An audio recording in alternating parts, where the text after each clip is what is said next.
们在 4S 店的时候也吃过这个亏，反反复复检查，反反复复检查。大哥，从哪边过来？清晰，这车是挺帅的哦，贴了一个粉珠的车衣啊，猎装版的帕拉梅拉，这个车很少见啊。什么情况啊？这个车23档那个升档的时候那个异响，什么样的响声？嘎吱嘎吱的异响啊，嘎吱嘎吱的金属的那种响声是吧？好，我们去试下车。尤其冷车的时候特别明显。大哥，我们现在车子呢已经做了处理，换了一个同致飞轮，我们现在是试下车，好吧？看一下声音还有没有。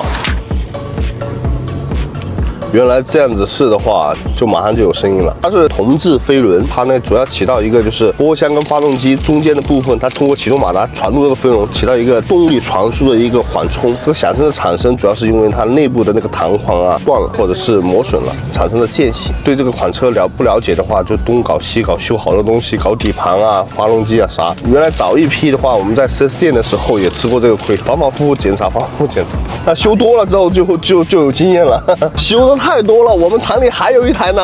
哦，也这个问题。对手拿把掐这个。